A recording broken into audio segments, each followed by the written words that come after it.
Kita ulang kembali sejumlah berita pilihan dari Bali.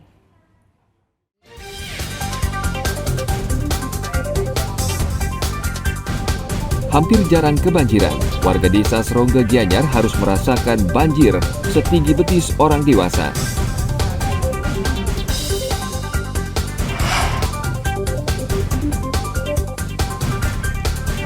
Sakit hati karena dikatakan tokoh idolanya sebagai pembohong. Pria di Buleleng melukai kepala pamannya.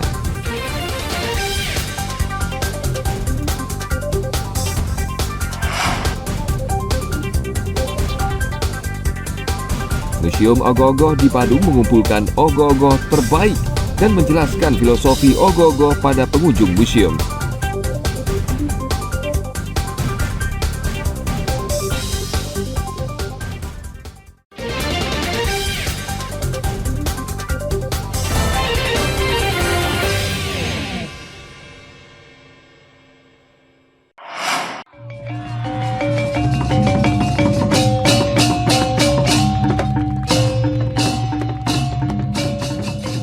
Bagi masyarakat Bali, tentu sudah sering melihat ogoh-ogoh yang kerap digunakan dalam upacara adat di Bali. Fungsi utamanya, ogoh-ogoh sebagai representasi buta kala. Ogoh-ogoh biasanya dibuat menjelang Hari Raya Nyepi dan diarak beramai-ramai keliling desa pada malam pengerupukan. Setelah Nyepi, nasib ogoh-ogoh kerap ditelantarkan di pinggir jalan atau dibakar.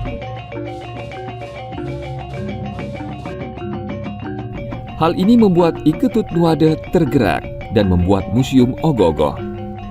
Tujuannya menyimpan ogoh-ogoh terbaik agar masyarakat bisa leluasa menikmati ogoh-ogoh setiap saat.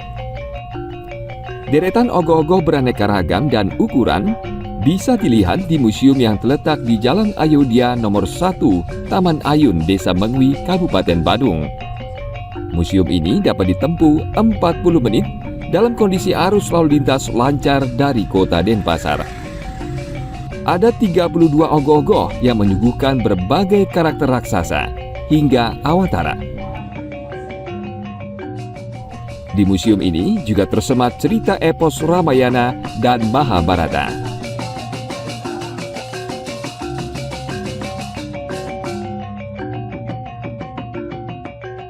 Pertama kali dia kan pada waktu saat sebelum dia ngoleksi niki, di mana pada waktu saat kita melastik segaro niko kan kita lihat bagaimana antusiasnya generasi muda kita terutama di Munggu niko, bikin ogoh-ogoh yang luar biasa besar-besar niko dan sangat menarik.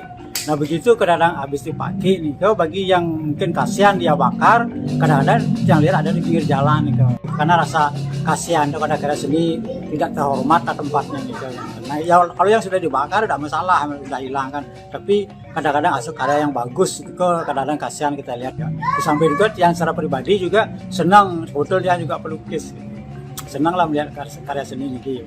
Pertama kali dia ya karena istilahnya untuk sendiri dulu lah. Akhirnya begitu yang kumpul-kumpul, akhirnya banyak terhadap peminatnya. Akhirnya pada awal-awal yang buka nih pada hari Galung Kundur sampai 5.000 bisa pengunjungnya nih dari anak-anak sampai dewasa. Nah, ini sekarang, sejauh ini tamu apa ya Pak yang nah sekarang dia sudah punya alangannya seperti legend dari kan Ukraina, Rusia, termasuk juga Amerika.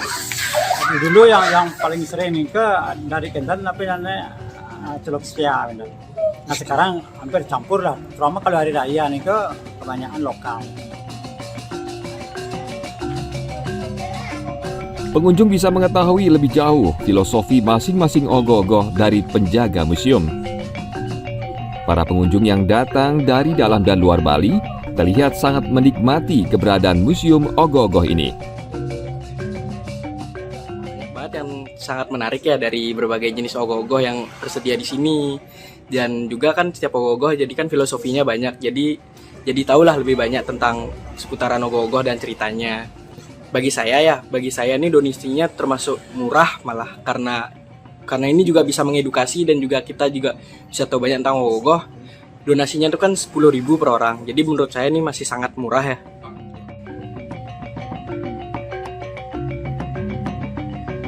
Jam buka museum ini mulai jam 9 pagi hingga jam 6 sore hari.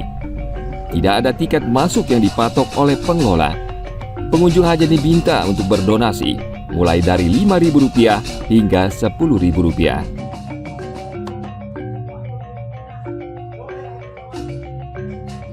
Tim Liputan melaporkan dari Kabupaten Badung.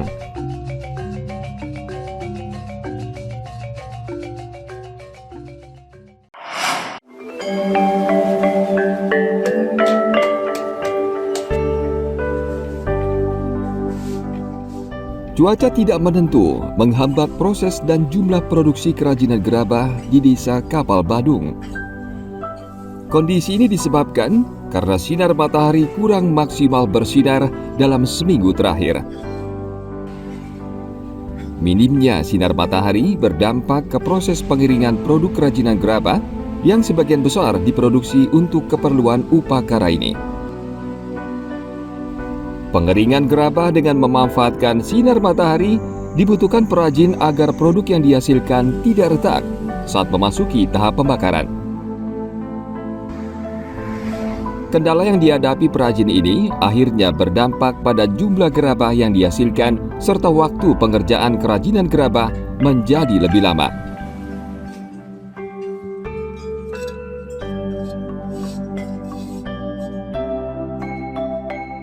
Cuaca kendalanya sinar, harus kena matahari kan, matahari. Kalau nggak ada sinar matahari, nggak bisa kering dia tuh gerabah. Harus dijemur ya Pak ya? Ya harus dijemur dulu, dikeringkan dulu, baru bisa dibakar di oven dulu gitu. Ini mulai kapan Pak dirasakan Pak cuaca tidak menentu ini Pak? Dari sudah 2 minggu udah ada gini, geriam-geriam gini. Ya. Itu berapa persen Pak jadinya proses produksi yang terhambat? Mungkin berapa persen jadinya Pengurangan selama sehari ini kan pengurangan dari karena cuacanya nggak ada. Ya, kalau cuaca normal bisa 1 minggu sekali pembakaran. 1 minggu sekali ya? Ya, 1 minggu sekali atau 4 hari sekali bisa satu bakaran. Tentu saja berkurang karena kita sangat memerlukan matahari untuk mengeringkan gerabah ini. Gerabah ini. Jadi Nih. itu proses yang terpenting ya Yang penjemuran terpenting, ya. Itu biar bagaimana Bu dia dijemur? Biar waktu dibakar tidak pecah. Tidak pecah Iya. tujuannya Bu ya. Kalau musim bagus untuk jempere coblong bisa 1.000 sekali bakar. Sekali bakar. Ya, Kalau sekarang Bu sekarang paling-paling 500-an, setengah persen lah. setengah persen ya, Ya. Bu ya. Dalam cuaca normal, para perajin mampu menghasilkan 1.000 produk dari berbagai bentuk dan ukuran dalam seminggu. Sedangkan dalam kondisi cuaca tidak menentu, perajin hanya mampu menghasilkan 500 produk dalam seminggu. Tim Liputan melaporkan dari Kabupaten Badung.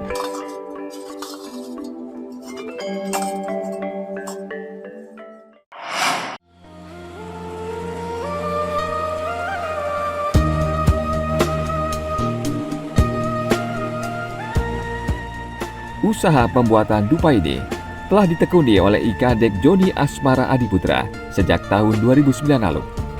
Pembuatan dupa dikerjakan di rumahnya di Kelurahan Dauwaru, Kecamatan Jemberana. Dengan modal kecil dari hasil bekerja di luar negeri, awalnya Kadek menjual dupa produk orang lain.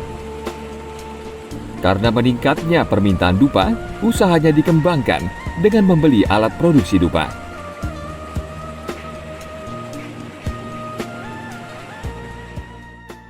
Diproduksi oleh orang lain awalnya, ya yang dipasok dari lebih banyak dari kota Denpasar. Ya, meskipun dupa tersebut sebenarnya banyak juga yang berasal dari luar negeri. Jadi bisa dikatakan dupa impor lah, yang berasal dari Cina, Malaysia, India dan sebagainya. Kemudian saat saya ambil alih, terpikir untuk mencoba memproduksi dupa sendiri. Ya, jadi dimulai dengan membeli dupa curah, ya, kemudian saya harumin dan kemas sendiri dan saya jual. Ya, lambat laun permintaan semakin meningkat. Kita menambahkan mesin, kita menambahkan alat, kemudian karyawan juga semakin meningkat.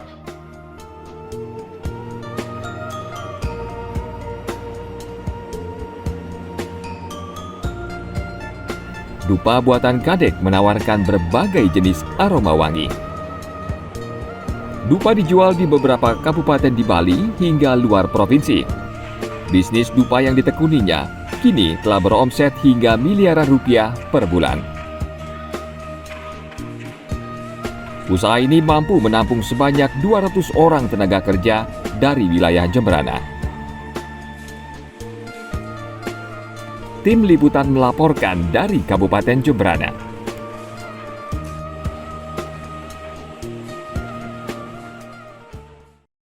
Baik, informasi tadi mengakhiri jumpa kita pagi ini. Atas nama rekan yang bertugas, saya Dara Paramita mengucapkan terima kasih atas kebersamaan Anda.